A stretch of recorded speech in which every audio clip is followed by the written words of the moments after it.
학생 여러분 안녕하세요. 오늘은 프로그래밍 언어 5주차 수업입니다. 오늘 강의를 할 내용은 챕터 4 데이터 표현 방식의 이해라는 부분이고요. 주된 내용은 컴퓨터가 어떻게 데이터를 받아들이게 되는지 이런 것들에 대한 설명이라고 생각하면 될 것 같아요.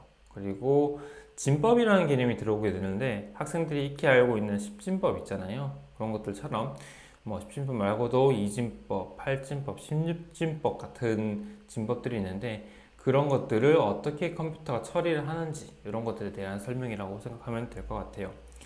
그래서 학생들이 만약에 진법이라는 개념을 사전에 알고 있다면 사전에 익히 알고 있다고 하면은 수업을 듣는데 조금 더 이해가 편할 것 같습니다. 그렇다고 해서 진법을 모른다고 해서 이 수업을 듣지 말라 이런 느낌은 아니고 조금 더 수월하게 진법에 대해서 다양한 개념을 좀 알고 있으면 조금 더 수월하게 들을 수 있다 정도로 이해하고 시작하도록 하겠습니다. 첫 번째 4.1 챕터 4.1 컴퓨터가 데이터를 표현하는 방식입니다. 이진수란 무엇인가 더불어 십진수, 십육진수란 무엇인가 라고 하는 것인데 학생들이 십진법은 충분히 익숙해져 있죠. 0부터 9까지를 가지고 0부터 그 다음에 9까지를 가지고 미안해요. 0부터 9까지를 가지고 여러 가지의 숫자, 한 자리 숫자, 두 자리 숫자 이런 여러 자리의 숫자를 표현하는 것. 그것이 십진수잖아요. 그리고 추가적으로 컴퓨터나 아니면은 다른 부분에 대해서 조금 더 잘 알고 있는 학생들은 이진수라고 해가지고 0과 1 요렇게 0과 1 요 두 가지만 가지고 표현하는 이진수가 있다, 이진법이 있다라는 것을 알고 있을 거예요. 사실 컴퓨터가 이해하고 있는 거는 거의 대부분이 이진수예요. 0과 1. 모든 데이터는 0과 1의 조합으로 구성되어 있다. 0과 1의 조합을 이해해서 컴퓨터가 처리를 한다라고 생각하면 될 건데 우리가 알고 있는 진수는 이진수 말고 십진수, 십육진수 여러 가지가 있잖아요. 그래서 이런 것들까지 어떻게 컴퓨터가 이해를 하는지 이런 것들을 좀 다룰 거다 생각하면 될 것 같아요. 추가적으로 16진수라는 게 있어요. 8진수도 있지만 그건 나중에 설명을 할 거고 16진수라는 거는 뭐냐면은 0과 9 사이까지의 10개의 어떤 숫자에다가 플러스 우리는 어쨌든 그 아라비아 숫자 0부터 9까지의 숫자를 가지고 10진수를 이용을 하죠. 근데 16진수라는 거는 10진수 9개, 10개의 숫자를 제외하고 더 추가적인 어떤 문자를 이용해서 16개의 진수를 쓰겠다라고 하는 것이 16진수이기 때문에 추가적으로 숫자를 제외한 A부터 F까지 이거는 대문자로 표현을 합니다.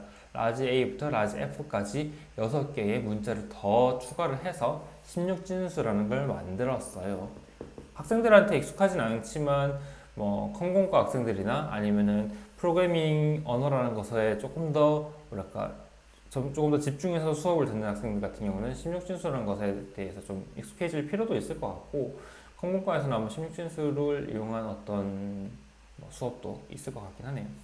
어쨌든 16진수는 0부터 9까지의 10개의 숫자 플러스 A부터 F까지의 6개의 문자를 더해서 총 16개의 숫자와 문자를 가지고 다루는 다른 숫자를 표현하는 방식이다라고 생각하면 될 것 같습니다. 예를 들면 이런 겁니다. 요거는요, 십진수예요. 십진수. 그래서 십진수에 9, 10, 11, 12 해서 쭉 해서 17까지를 표현했다고 생각을 합시다. 그러면은 그냥 숫자별로 우리가 이렇게 알고 있다시피 9는 이렇게 표현하고 17은 이렇게 표현하고 10은 이렇게 표현하게 될 거예요. 근데 16진수에서는 똑같은 10이라는 똑같은 9라는 것을 표현할 때는 이렇게 표현을 해요. 근데 10이라는 것을 표현할 때는 숫자 1, 0 이렇게 표현하는 것이 아니고 A 이렇게 표현하게 됩니다. A라는 것 자체가 값이 10입니다 라는 것을 뜻하거든요. 그래서 A라는 것을 표현하게 되고 뭐가 다르냐면 9는 둘 다 9로 표현되고 둘 다 한 자리의 숫자, 하나의 숫자로 표현이 되는데 10으로 넘어가는 순간 10진수는 10의 단위에서 한 개가 올라가서 단위가 1, 0 해서 그 단위가 두 개로 늘었잖아요. 그렇죠? 두 개로 늘게 됐고 16진수 같은 경우는 9에서 10으로 해서 그 단위가 두 개로 는 게 아니고 단위는 하나이되 A라는 문자로 바뀌게 된 거예요. 이해가요? 요 차이거든요. 그러니까 진수가 늘어났다는 것 자체는 하나의 자릿수가 표현할 수 있는 숫자의 크기가 더 크다는 뜻이고, 물론 16진수도요, 쭉 올라가다가 15까지만 한 자리 수를 쓰고 16부터는 두 자리를 씁니다. 110에서 두 자리를 씁니다. 근데 조금 더 많은, 조금 더 큰 숫자를 하나의 진수, 하나의 자릿수로 표현할 수 있다. 이렇게 이해하면 될 것 같아요. 그래서 16진수는 한 자리에 총 0부터 15까지의 숫자를 할 수가 있다. 그래서 15는 10진수에서는 두 자리를 써서 1, 5로 표현하지만 16진수에서는 F로 표현한다. 이렇게 이해하면 될 것 같아요. 그러면 조금 이해가 편하죠? 물론 16진수도 다시 말하지만 물론 16진수도 16이라는 값을 표현할 때는 한 자리 수 가지고 안 되기 때문에, 한 자리 단위를 가지고 안 되기 때문에 두 자리로 1, 0으로 표현을 하게 된다 라고 이해하면 될 것 같아요. 그러면 교수님, 여기는 10진수의 10이고요 여기서는 16진수의 10인데 이걸 어떻게 구분하나요? 라는 질문이 있을 수 있을 것 같아요. 이런 것들은 보통, 그러니까 우리가 그 사회에서 쓰는 일반적인 숫자는 10진수이기 때문에 10진수의 숫자를 사용할 때는 앞에 어떤 표현을 안 써요. 이 숫자는 10진수에 해당하는 숫자입니다. 이렇게 표현을 안 하고 그냥 암묵적으로 얘는 10진수입니다라는 것을 암묵적으로 이해하고 넘어간단 말이죠. 근데 2진수나 뭐 8진수나 16진수 이런 것들은 앞에 또는 아니면은 미리 요 숫자를 쓰기 이전에 이 숫자는 16진수의 숫자입니다라는 것을 명시를 보통 해요. 명시를 해서 그러니까 보는 사람들한테 헷갈리지 않도록, 혼동되지 않도록 미리 제시를 합니다. 이런 것들은 16진수입니다. 이거는 8진수입니다. 이렇게 설명한단 말이죠. 그래서 뭐 굳이 이게 숫자를 보면서 이게 10진수일까 16진수일까 이렇게 학생들이 판단할 필요는 없습니다. 기본적으로는 10진수이되 어떤 문구가 있으면 그 자리 숫자로 표현하면 되는구나 이렇게 이해하면 될 것 같아요. 알겠죠? 그래서 이진수는요, 두 개, 0, 1의 기호를 이용해서 어떤 값을 표현하는 방식.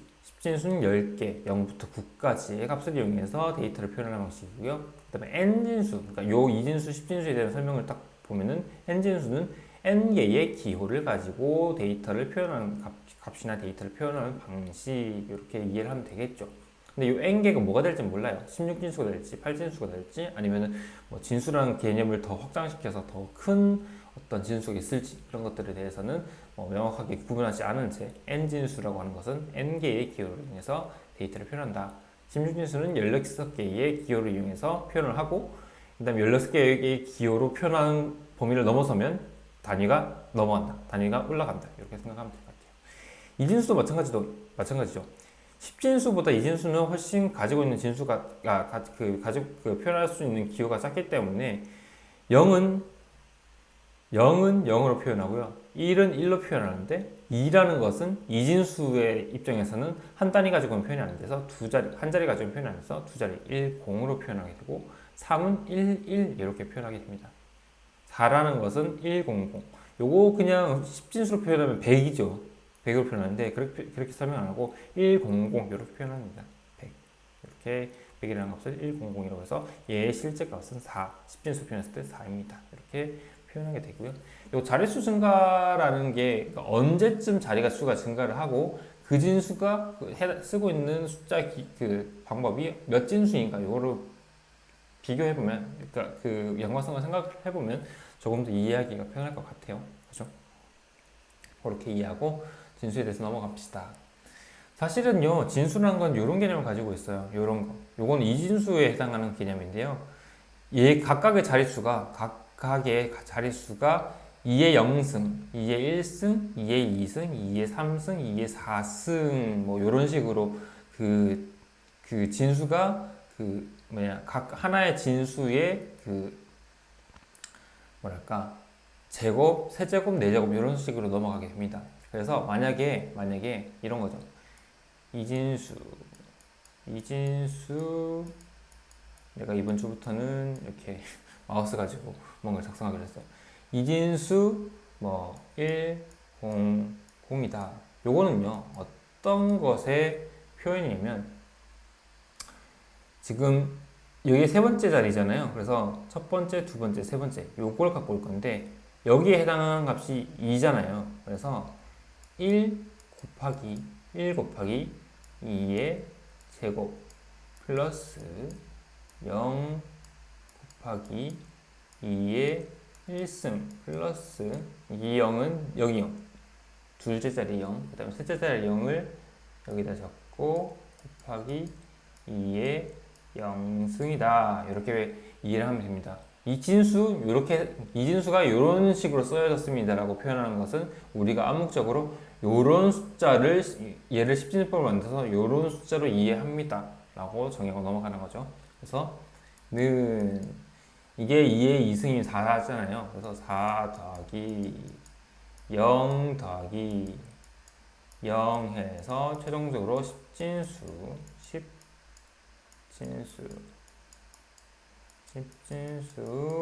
4다. 이렇게 이해를 하면 됩니다.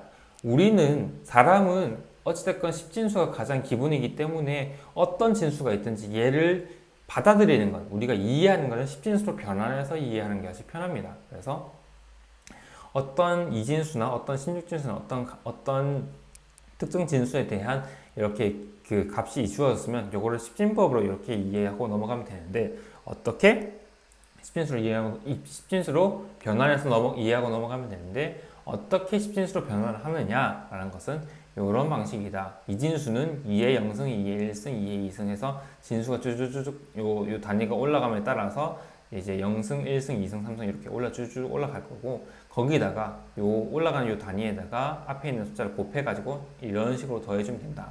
그럼 얘는 마찬가지고 1 곱하기 2의 7승 더하기 1 곱하기 2의 6승 더하기 쭉쭉쭉 해서 1 곱하기 2의 0승까지를 더해서 그걸 10진수로 표현하면 우리가 이해하기 편해진다. 이렇게 이해하면 되고요. 16진수는 여기에 뭐 A가 들어갔다. 그러면 16의 0승 곱하기 10 뭐 이런 식으로 이런 식으로 정해서 쓰면 돼요. 요거에 대해서는 학생들이 따로 한번 해보세요. 해보면은 이진수를 10진수로 어떻게 바꾸는지 16진수를 10진수로 어떻게 바꾸는지 이런 것들에 대해서 조금 해보면은 이해하기가 편할 거예요. 그리고 컴퓨터는요, 데이터를 표현하는 방식 중에 비트라는 방식과 바이트라는 방식을 사용하는데 여기서 바이트라는 것은 학생들이 좀 익숙하게 들을 거예요. 뭐 킬로바이트, 메가바이트, 기가바이트, 테라바이트. 하드디스크나 아니면 메모리의 용량으로 많이 쓰죠. 학생들 컴퓨터에 갖고 있는 그 메모리나 하드디스크요.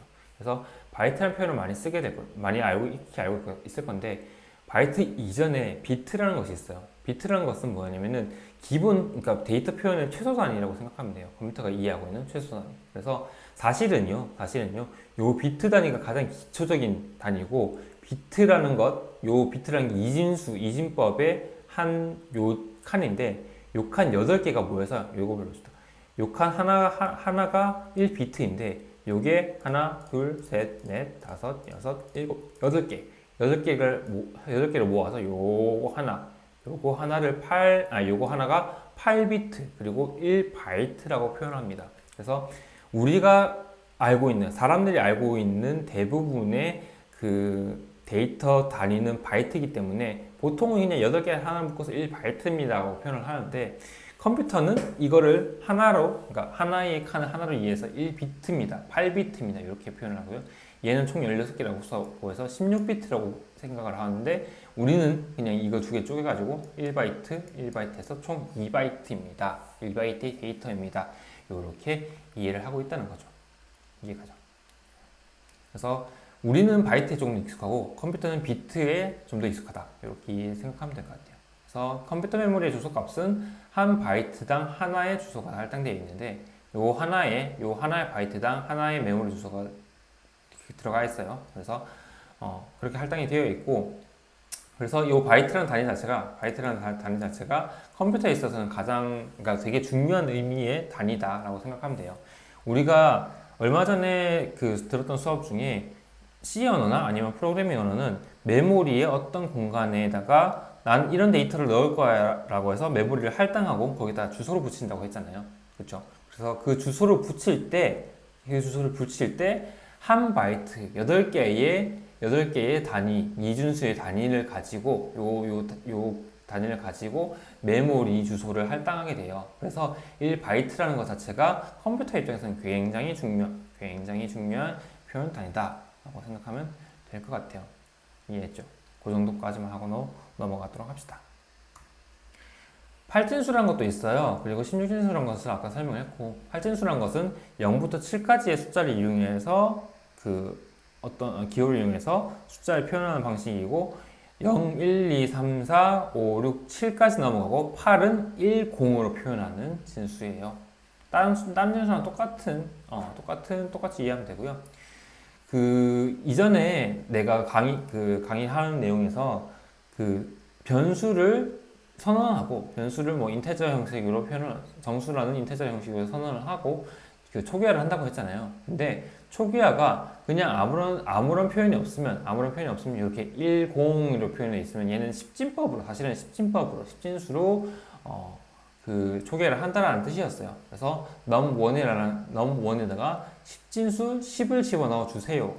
초기화로 10진수 10을 집어넣어 주세요 라는 뜻이 되었는데, 10진수가 아니라 8진수나 16진수로 초기화를 할 수도 있어요. 그러니까 숫자의 값을 어떤 변수에다가 값을 집어넣을 때 10진수뿐만 아니라 16진수나 8진수를 쓸 수 있다는 뜻이죠.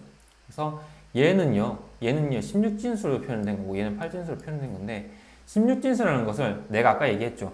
그러니까 16진수를 쓸 때는 어떠한 숫자 앞에 얘는 16진수입니다 라는 것을 명시해 준다고 했잖아요. 그거랑 마찬가지로 C 언어에서는 앞에 0x라고 이렇게 붙여놓으면 요 값은 0x의 a라는 어떤 값은 a라는 값이 16진수입니다 라는 것을 선언해주는 내용이라고 생각하면 돼요. 그래서 실제로 들어가는 요 num2에 들어가는 것은 a에 해당하는 어떤 값인데, a라는 값이 16진수에 해당하는 것이기 때문에 a를 10진수로 바꿔서 10을 넣어주세요 라고 그 순서로 이해하면 될 것 같아요. 그리고 앞에다가 0을 집어넣으면요, 0x 말고 0을 집어넣으면 요 뒤에 있는 요 값이 8진수입니다를 뜻하게 돼요. 그래서 1, 2, 8진수인 0, 1, 2는 8의 1승 곱하기 1 더하기 8의 0승 곱하기 2다. 그래서 10이다. 그래서 10을 넣어주세요 라는 뜻이 됩니다. 이해가죠? 앞에 아무것도 없으면요, 그냥 10진수의 값이고요. 앞에 0x가 붙어 있으면 16진수의 값, 앞에 0이 붙어 있으면, 굳이 01, 010 이렇게 표현되어 있으면 얘는 8진수의 수라는 거죠. 그래서 얘는 0, 1, 2는 8진수의 1, 2를 뜻한다 라고 생각하면 됩니다. 요거는 예제예요. 예제. num1은 16진수로 지금, num1이랑 num2는 지금 16진수로 지금 값을 초기화를 해놓은 거고, 그 다음에 num3랑 num4는 8진수로 초기화를 해놓은 거예요. 근데 실제로 들어오는 요 값들, 프린트에서 나오는 요 값들, 그러니까 지금 초기화는 요 16진수, 8진수로 해놨지만, 실제로 num1부터 num4까지 나오는 들어가는 어떤 값은 10진수의 값, 요런 값이 들어가고 있는 거예요. 이해가죠? 이런 값이 들어가고 있는 것이고요. 실제로 뭐 덧셈을 하거나 아니면 뺄셈을 하더라도 10진수 단위에서 이런 식으로 연산을 수행한다. 그 정도만 이해하고 넘어가면 될 것 같아요.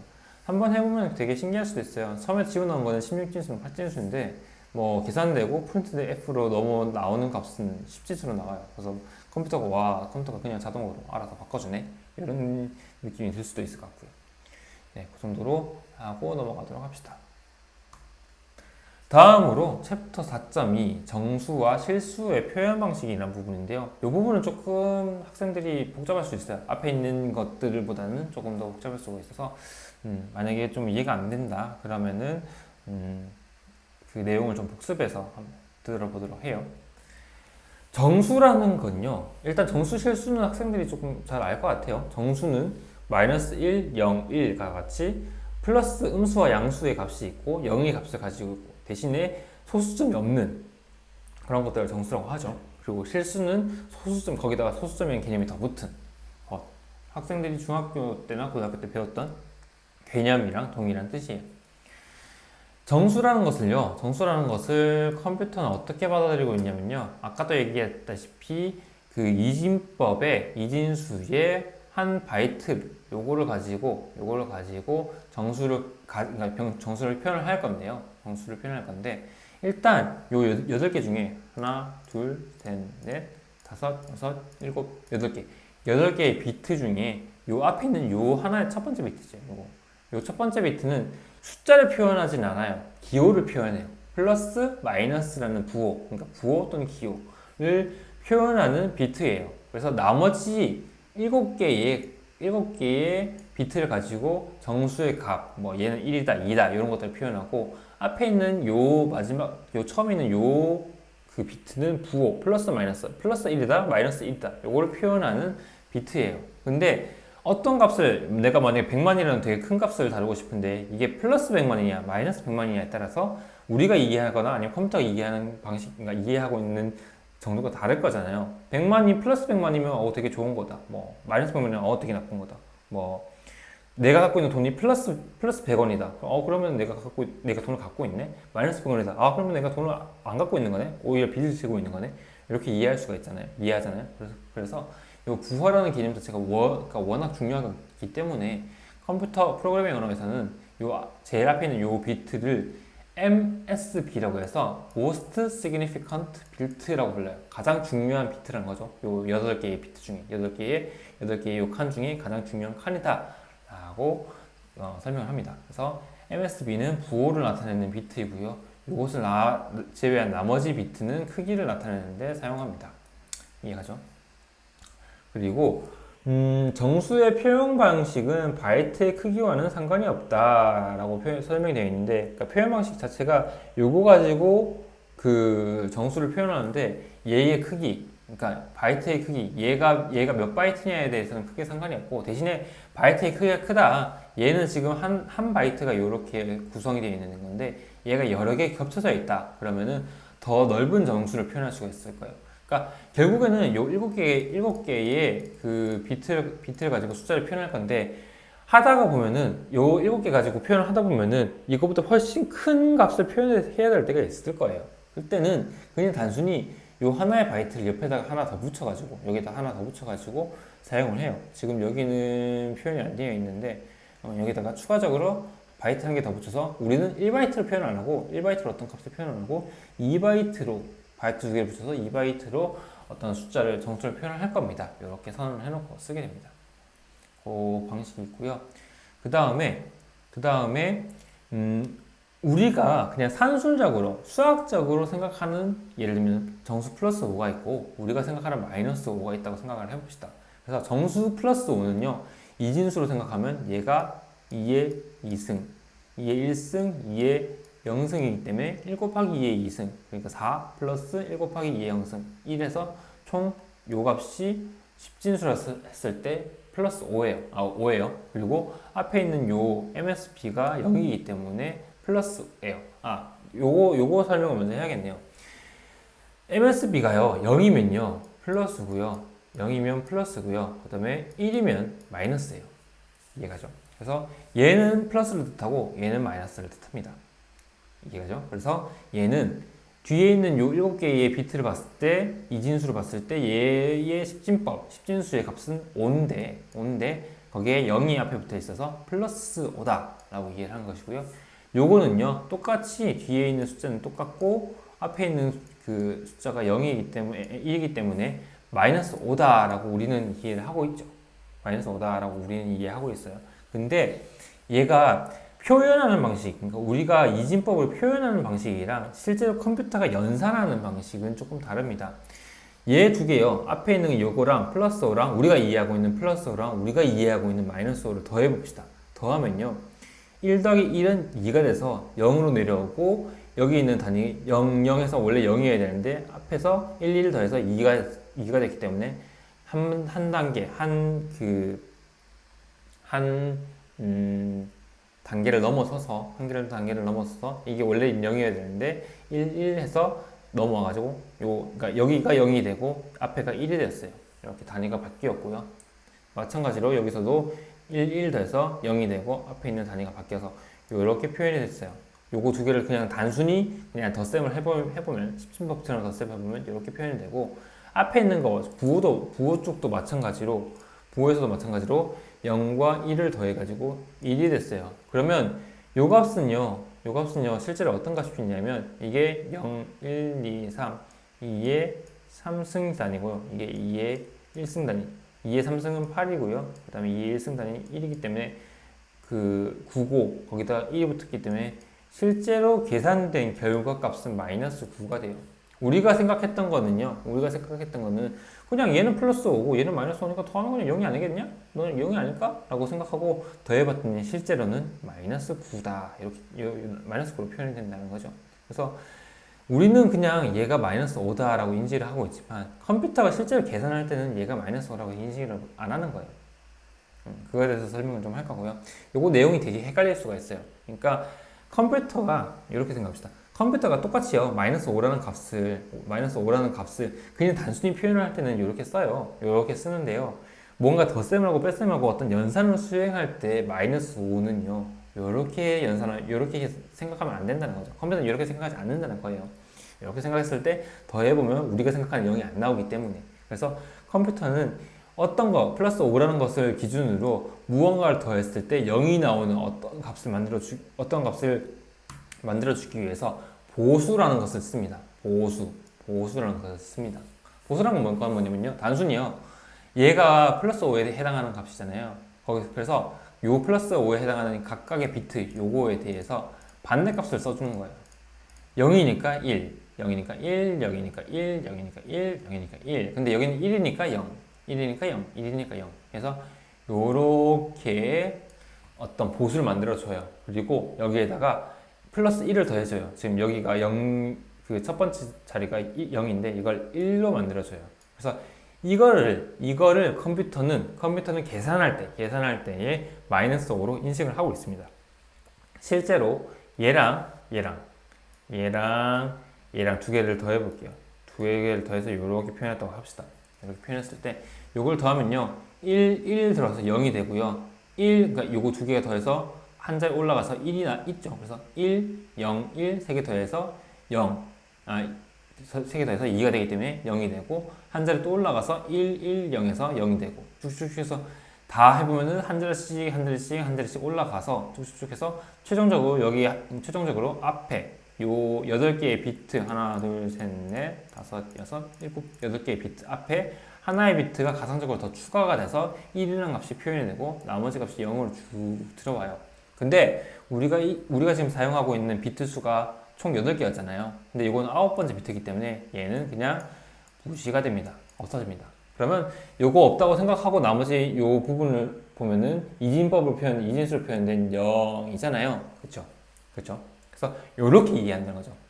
올림으로 해서 한 단계가 하나의 그 9번째 비트로 넘어간 요거는 그냥 무시를 하고 요 8개의 비트를 가지고 이용된 0 이렇게 이해한다는 거죠. 순서는 딱 요거만 이해하면 돼요. 하나의 어떤 값에 대한 보수를 이렇게 취한 다음에 거기다 플러스 1만 딱 더해주면 돼요. 그러면 이게 우리가 생각하는, 그러니까 컴퓨터가 이해하고 있는 마이너스 5다. 이렇게 이해하면 될 것 같아요. 내용이 조금 헷갈릴 수 있을 것 같아요. 보수란 것도 처음 들었을 것 같고 잘 익숙하게 안 들어봤을 것 같고 거기다 1을 왜 더하지? 이런 것들에 대한 물음도 있을 것 같고 근데 이거 두 개 더했더니 이거 두 개 더했더니 0이래. 이게 왜 0이지? 라고 이해할 수 있는데 요거는 컴퓨터가 연산하는 방식이라고 생각하면 돼요. 이해가죠? 그냥 그리고 여기서 1을 더하는 이유는 뭐냐면 최종적으로 올림을 해서 요 제일 앞에 있는 요 숫자를 우리가 생각하고 있는 컴퓨터가 이해하고 있는 요 8비트 바깥으로 밀어내기 위해서 1을 이런 식으로 더하게 됩니다. 그래서 요거 없어지고 나머지 이거를 표현해서 0 이렇게 한다. 더한다. 컴퓨터는 이진수를 이렇게 더한다. 이렇게 이해하면 될 것 같아요. 자, 다음으로 실수의 표현 방식입니다. 그리고 실수의 표현 방식은 아까 얘기했던 것처럼 소수점이라는 개념이 들어가기 때문에 정수의 표현 방식보다는 조금 더 복잡해집니다. 근데 지금 요런 식으로 그냥 쉽게 이렇게 생각을 합시다. 정수라는 것은 하나의 바이트 가지고 표현했는데 그러면 실수를 표현할 때는 어떻게 하느냐, 소수점 이하의 어떤 값을 표현할 때는 어떻게 할 거냐라는 것에 대한 고려를 해보자고요. 제일 쉬운 방법은 그냥 쉽게 생각하면 그러면은 그냥 바이트 2개 붙여가지고 2바이트짜리 실수를 만든 다음에 첫 번째 있는 앞에 있는 바이트 가지고는 소수점 앞에 있는 값을 쓰고 뒤에 있는 것은 소수점 아래에 있는 것을 표현하면 되지 않냐, 이렇게 이해할 수가 있어요. 근데 이렇게 표현하면은 그러니까 표현한 방식 자체가 틀렸다고 할 수는 없어요. 근데 이렇게 쓰면 되게 예를 들면 이런 거거든요. 컴퓨터 프로그래밍 말고 그 컴퓨터를 이용한 어떤 그 그러니까 계산하는 어떤 그런 학문을 보면 소수점이 막 30개, 그러니까 소수점 아래로 30개의 아니면 60개의 60개의 어떤 숫자들이 들어오는 경우가 있어요. 그러면 걔네들은 어떻게 표현을 할 거냐, 이거 가지고 어떻게 소수점 이하를 이런 식으로 표현해서 어떻게 걔네들까지 커버를 할 거냐라는 의문이 생기는 거죠. 단순히 그냥 예를 들면 이런 거죠. 우리가 사용하고 있는 파이 3.14159 블라블라블라 나온 거 있죠. 걔 같은 경우는 그냥 3.14159 하면은 뒤에 141592 6자리의 소수점 같은 경우는 크게 문제가 안 되지만, 실제로 학생들이 알고 있다시피 파이라는 값은 무한대의 숫자잖아요. 그럼 걔네들은 어떻게 표현을 할 거냐는 것에 대한 의문이 생기는 거죠. 그래서 이렇게 표현을 하면은 표현이 가능하긴 하겠지만 표현할 수 있는 실수의 양이 적기 때문에 실제로 컴퓨터가 이해하고 있는 방식은 이러한 방식을 씁니다. 미안해요. 표현하는 방식은 이런 방식을 씁니다. 되게 신기하게 생겼죠. 플러스 마이너스 1.m 곱하기 2의 2 마이너스 127 이런 식으로 되어 있는데, 요거는 그냥 임의로 이거 이렇게 쓴다는 것만 이해하고 우리가 실제로 이거 가지고 연산하거나 하진 않을 거예요. 알겠죠? 그러니까 걱정하지 마요. 왜 이렇게 이상하게 생긴 걸 이거를 내가 왜 이해해야 되지? 이렇게 생각하지 말고 그냥 이러한 방식을 이용한다라고 생각을 하면 될 것 같아요. 요거는요 뭐냐면은 학생들이 익스포넨셜 지수랑요 로그를 쓰는 방식, 그래서 로그를 쓰는 이유랑 동일하다고 생각하면 돼요. 로그라는 거 있잖아요. 그 수학에서 로그라는 걸 왜 쓰냐면, 로그라는 걸 왜 쓰게 됐냐면, 우리가 1, 2, 3, 4 이렇게 그냥 선형으로 증가한다고 하는데 1은 1이고 2는 1 더하기 1 해서 2로 만들잖아요. 그런 것들을 선형 관계라고 하는데, 이런 선형 관계에 있는 어떤 수학 시스템을 이용하면 큰 수나 작은 수를 만들 때 되게 그 범위가 커져요. 예를 들면 100만이면 진짜 1을 100만 개를 더해야 되잖아요. 그렇게 표현해야 되는 건데, 로그를 이용하면 예를 들면 로그 10에 이렇게 표현을 하면 얘가 100만이 될 수 있는 거죠. 그러니까 되게 그러니까 요런 거예요. 십진수, 그냥 우리가 일반적으로 사용하는 십진수가 요만큼의 범위를 표현하고 있다고 하면은 똑같은 개념을, 그러니까 똑같은 어떤 문자를 가지고 로그를 이용하면 훨씬 넓은 범위를 커버할 수 있다는 거죠. 요만큼 요 범위에 있는 숫자를 커버할 수가 있다는 거죠. 마찬가지로 컴퓨터가 정수를 이런 식으로 표현하는 거는 그냥 단순히 이런 방식으로 표현하는 것보다는 훨씬 넓은 범위의 숫자를 커버할 수가 있기 때문이에요. 근데 문제가 요렇게 쓰게 되면은 되게 작은 어떤 값에 대한 오차들이 발생을 하긴 합니다. 예를 들면 12-6승, 12-8승에서 0이 원래 값이 0이어야 되는데 1의 값이 1이 된다든가 이런 식으로 오차가 존재하기는 해요. 내가 뒤에서 다시 설명을 여긴 없네요. 그 책에 보면은 요런 그 오차를 부동소수점 오차라고 하는데, 여기서 말하는 부동이라는 게 움직일 수 있다는 것이고요.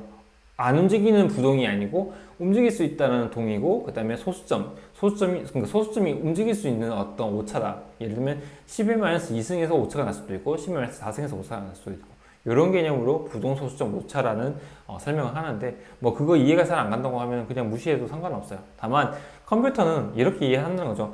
아주 작은 오차를 허용하는 선에서 그것을 허용하되 이러한 표현 시스템을 이용해서 그 실수를 설명한다 라고 이해하면 될 것 같아요.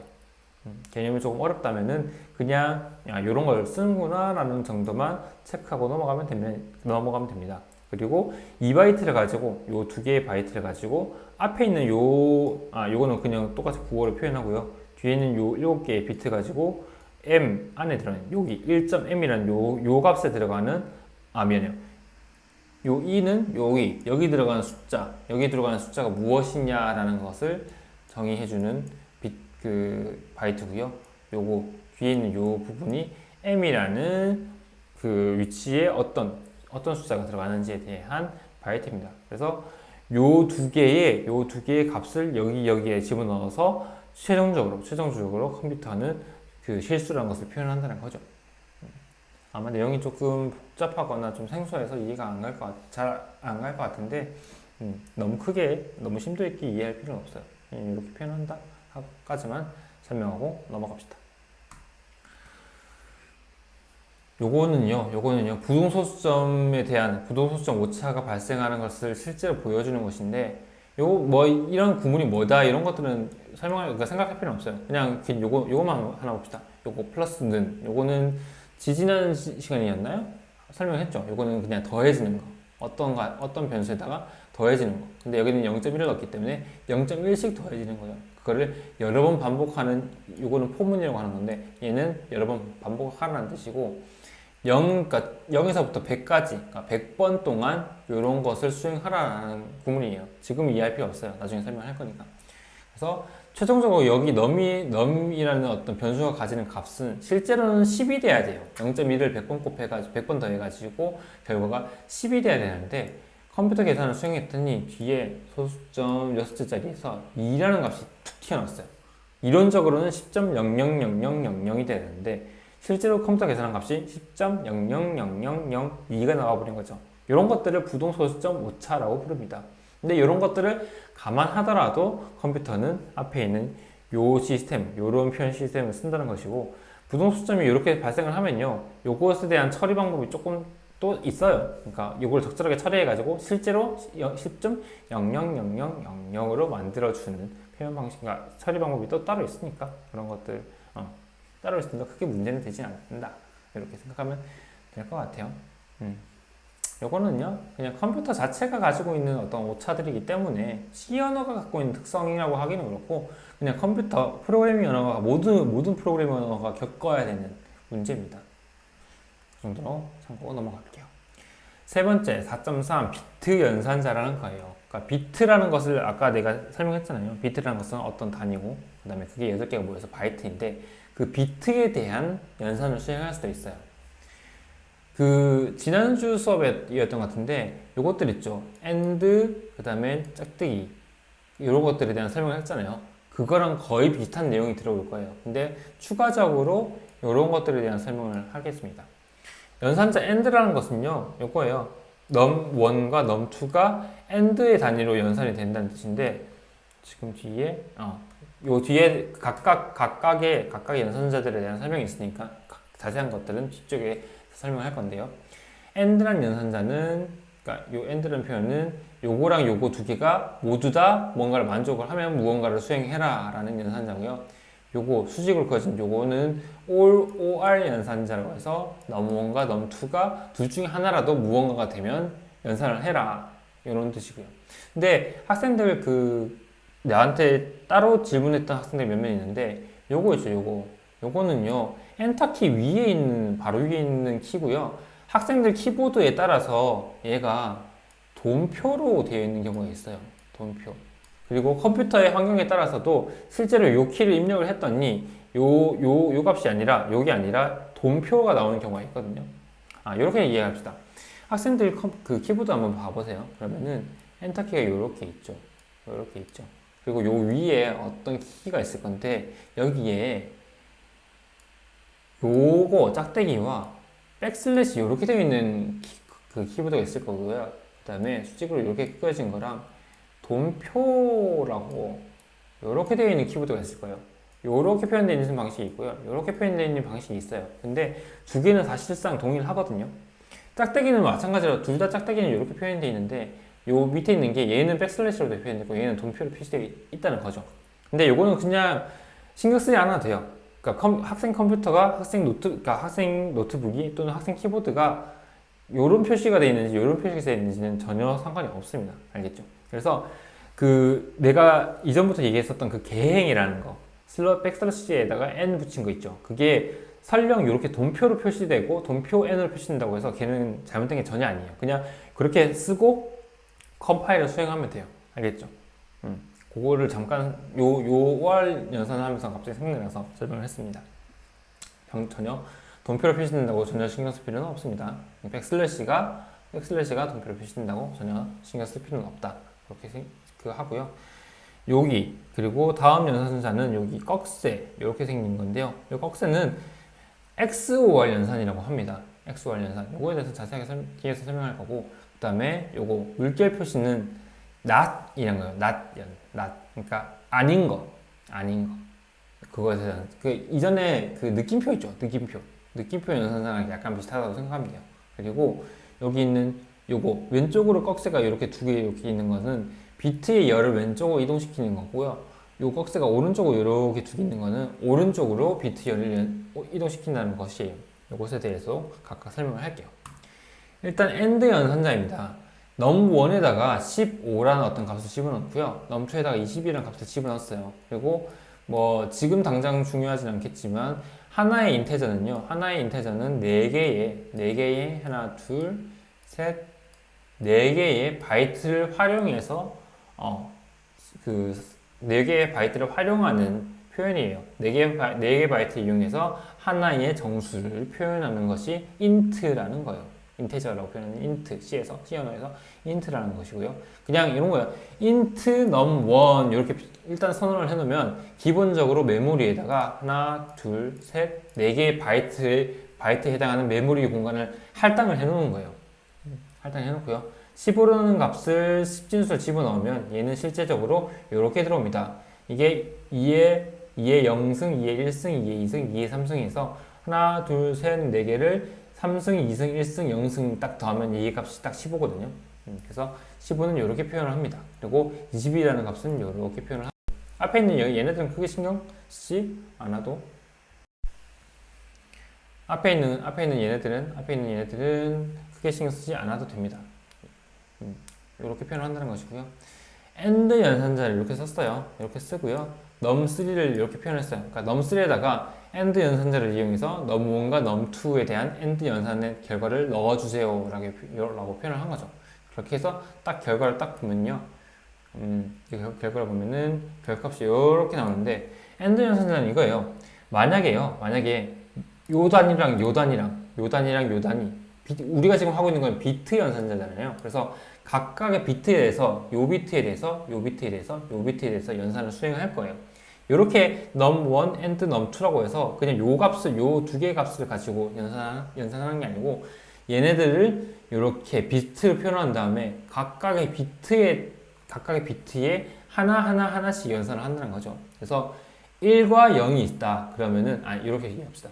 만약에 하나의 비트에다가 0 and 0 이렇게 표현이 되면 얘는 둘 다 0이기 때문에 0을 반환을 해요. 그리고 0 and 1이면 얘는 그냥 0을 따라와서 0을 반환을 합니다.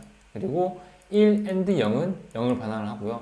오직 요 비트에 1과 1이 있는 경우에만 1을 반환하도록 합니다. 이해가 가죠? 그래서 요거 두 개를 더했어요.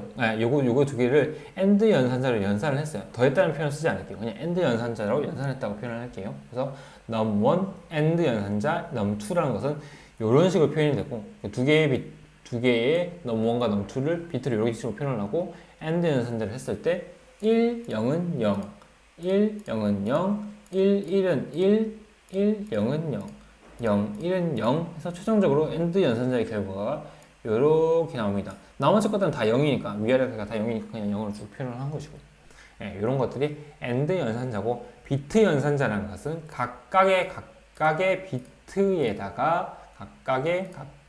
비트에다가 연산을 수행한다 라고 해서 비트 연산자라고 부른다. 이렇게 이해하면 될 것 같아요. 조금 이해가 편해졌나요? 다음으로 OR 연산자입니다. 이렇게 짝대기거든요. 지금. 요거는 OR 연산자는 뭐냐면 둘 중에 하나라도 1이면 1을 반환하는 거예요. 0, 0은 어쩔 수 없이 0을 반환하지만 0, 1이나 1, 0이나 1, 1은 요거 오타네요. 요거 AND 연산자가 아니고요. OR 연산자예요. OR 연산자. 요렇게. 요거 아니고요.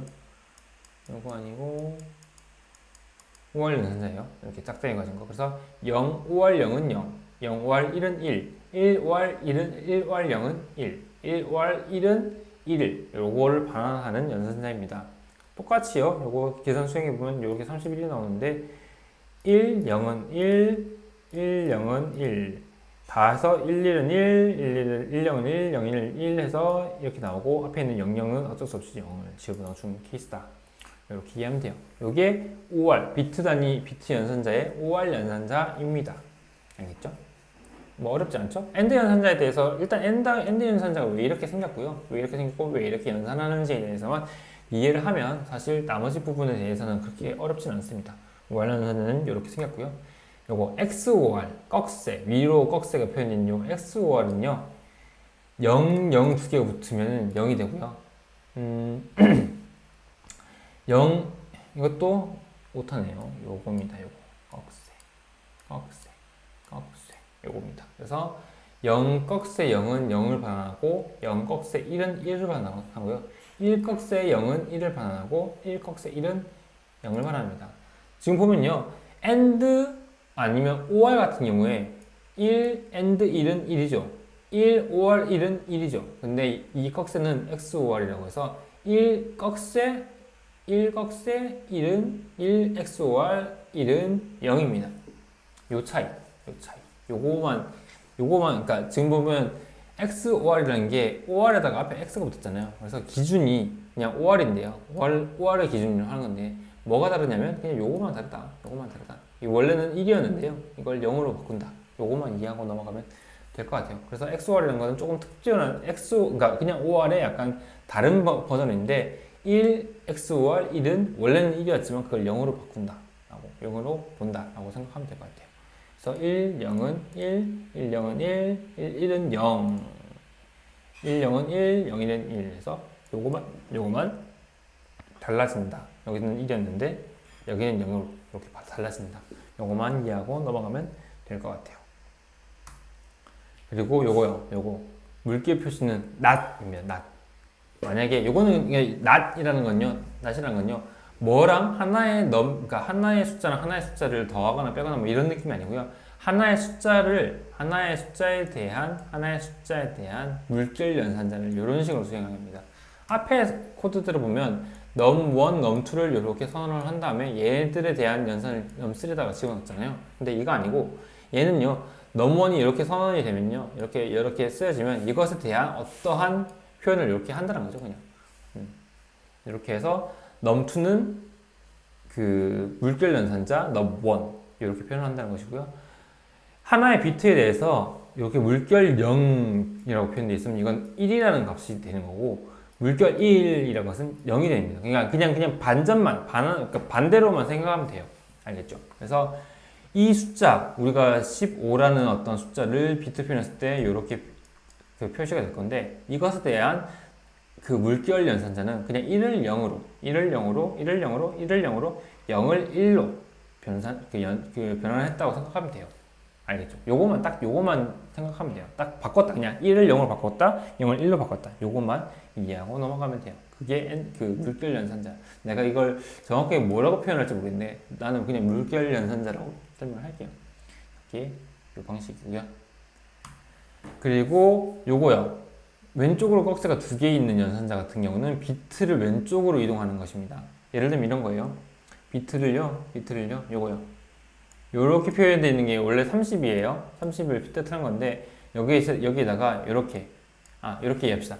요게 15예요. 일단 num이라는 게 15고요. 15를 요렇게 비트로 표현을 했어요. 요렇게 4바이트, 그 다음에 비트 형식으로 이렇게 표현을 해놨는데, num에다가 왼쪽 꺽쇠 두 개 붙이고 1을 해놨다는 것은 요 비트 있죠. 요 4개의 비트를 왼쪽으로 한 칸씩 이동하라는 거예요. 그래서 한 칸씩 이동했을 때 1, 1, 1, 1을 0으로 만들겠다는 뜻이고요.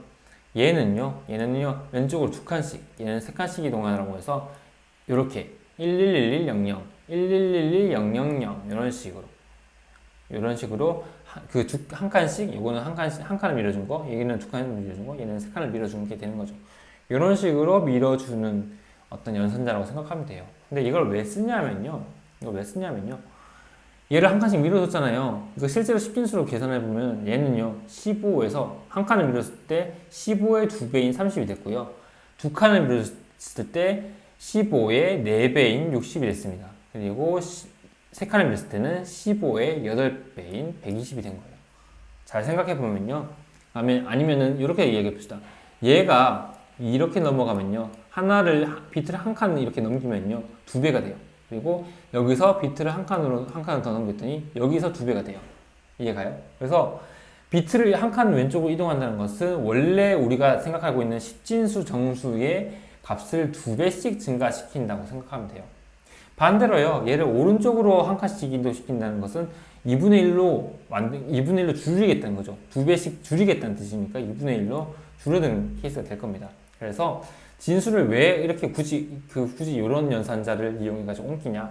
이거는 정수의 값을 2배씩 증가시키거나 2배씩 감소시킬 때 되게 편한 방식이기 때문이다 라고 이해하고 넘어가면 편할 것 같아요. 사실 뭐 그것만을 위해서 만들어진 건 아니겠지만 이런 식으로 그 숫자를 2배를 늘리고 2배를 줄일 수 있다 라고 생각하면 되고, 실제로 컴퓨터가 계산하는 우리가 생각하는 그 나누기 있죠. 나누기는 곱하기. 그거는 요런 방식들의 어떤 조합으로 만들어졌다고 이해하면 조금 편할 것 같고요. 그래서 컴퓨터 CPU가 우리가 그냥 이걸 곱해서 나눠줘라는 것을 곱셈 나눗셈으로 그 일을 시키면은 CPU는 실제로 하나의 일만 하는 게 아니고 여러 가지 일을 통해 가지고 곱셈과 나눗셈을 수행하게 됩니다. 근데 요거 왼쪽 곡세든 오른쪽 곡세든 요런 연산자를 이용해서 2배를 늘리고 2배를 줄이는 그런 특수한 케이스에 대해서는 딱 한 번에 연산을 해가지고 계산을 하거든요. 그래서 굉장히 CPU 입장에서는 계산하는 양이 적은 방식이라고 생각하면 될 것 같아요. 마지막이네요. 마지막으로 꺽쇠 연산자가 오른쪽으로 갔어요. 오른쪽으로 돼 있어요. 왼쪽이 아니고. 이거는 그냥 비트를 오른쪽으로 이동한다고 생각하면 됩니다. 비트를요. 요거 봅시다. 여기서 이렇게 생각합시다. 요 숫자에 대한 비트를 오른쪽으로 옮길 거예요. 그러면은 뭐 예를 들면은 두 칸을 오른쪽으로 이동하라고 하면은 여기에 일일이 들어오겠죠. 그렇죠? 일일이 들어올 거고요. 근데 문제는요, 얘네들을 다 2칸씩 이동하고 나면은 앞에 있는 2칸이 이렇게 남을 거예요. 이렇게 2칸이 남을 거예요. 이게요, 얘 같은 경우는요, 그 비트를 왼쪽으로 이동시키는 경우에는 여기 있는 값이 어떤 것이든 간에 2칸을 이동시킨다 그러면 이거 2개가 이렇게 앞으로 나가서 탈락이 돼서 없어지거든요. 그래서 상관이 없어요. 그러니까 있었던 값이 없어지는 거기 때문에 전혀 상관이 없어요. 전혀 문제가 안 되는데요. 이거는요, 왼쪽에서 오른쪽으로 이동하다 보니까 원래는 없던 값인데 없던 값을 이렇게 임의적으로 이렇게 만들어 줘야 돼요. 그쵸? 있던 걸 없애면은 그냥 무시하면 되는데 없던 걸 만들어야 된대요. 그러면은 이 값이 뭘로 돼야 되냐? 0이 돼야 되냐? 1이 돼야 되냐? 라는 것에 대한 의문점이 생기는 거예요. 근데 이거는 학생들이 쓰고 있는 CPU가 뭐냐에 따라서 앞에 0을 붙여줄 수도 있고요. 1을 붙여줄 수도 있어요. 우리가 선택하는 건 아니고 단지 학생들이 가지고 있는 CPU가 만들어지는, 걔네들이 어떤 방식으로 처리하느냐에 따라서 어떻게 만들어지느냐에 따라서 임의적으로 0을 붙여주거나 1을 붙여주는 게 됩니다. 이런 차이가 있어요. 그러니까 요 꺽쇠 연산자가 왼쪽 꺽쇠 같은 경우는 되게 간단한데 오른쪽 꺽쇠가 2개의 꺽쇠가 붙어있는 연산자의 경우에는 제일 앞에 있는 요거 없는 그 비트 수를 채워야 되는 경우가 생기고, 이 채우는 그 값이 뭐냐는 학생들이 가지고 있는 CPU가 뭐냐에 따라서 달라진다. 요거만 이해하고 넘어가면 돼요. 이해가죠? 잘 쓰지는 않겠지만 요런 그런 의문점이 있기 때문에 잘 쓰지는 않지만 이런 식으로 처리를 한다. 그리고 요거 앞에 있는 요거 만약에 2칸을 민다고 했을 때 요 두께가 새로 생기는 요거 부분을 제외하고는 나머지는 동일해요. 나머지는 여기서 2칸을 오른쪽 이동한다 그러면 전체적으로 요 비트 수들을 각각 2칸씩 쭉쭉쭉 밀어서 이런 식으로 표현을 하게 된 거죠. 이런 식으로 표현을 하게 되고, 앞에 추가적으로 이렇게 생기는 요 두 개의 비트에 대해서는 0이 될지 1이 될지 CPU가 알아서 적절하게 넣어준다. 이렇게 이해하면 됩니다. 그래서 학생들 컴퓨터 가지고 요 코드 있죠. 여기 있는 코드. 요거 그대로 짜보면은 그 예제의 결과처럼 -4가 나올 수도 있고요. -4나 -2가 나올 수도 있고요. +4나 +2가 나올 수도 있어요. 이거는 그냥 학생들 컴퓨터에 따라서 달라지는 것이니까 혹시나 요 예제를 했을 때 나는 마이너스 4 나던데 나는 뭐 플러스 4 나던데 이렇게 하더라도 그건 전혀 잘못된 뭐 코딩이 잘못됐거나 하는 거는 아니에요. 알겠죠? 그 정도로 이해하면 될 것 같아요. 그래서 왼쪽 곡선 연산자랑 오른쪽 곡선 연산자는 둘 다 비트 수를 왼쪽으로 미느냐 오른쪽으로 미느냐에 대한 연산자인데 오른쪽으로 미는 요 곡선 연산자의 경우에는 앞에 있는 얘네들 새로 여기가 그러니까 빈칸으로 되어진 요 부분을 채워주는 방식이 CPU에 따라서 다르다. CPU에 따라서 다르게 채워지고 요 부분을 추가적으로 이해를 해야 된다. 그 정도만 생각하고 넘어가면 될 것 같아요. 그래서 여기까지가 오늘 준비한 강의의 전체적인 내용이었고요. 챕터 4에 대한 전체적인 설명이었습니다. 그래서 다음 주에는 챕터 5에 대한 6주차 강의에서는 챕터 5에 대한 수업을 진행하도록 하겠습니다. 지금까지 수업을 들어줘서 고맙습니다.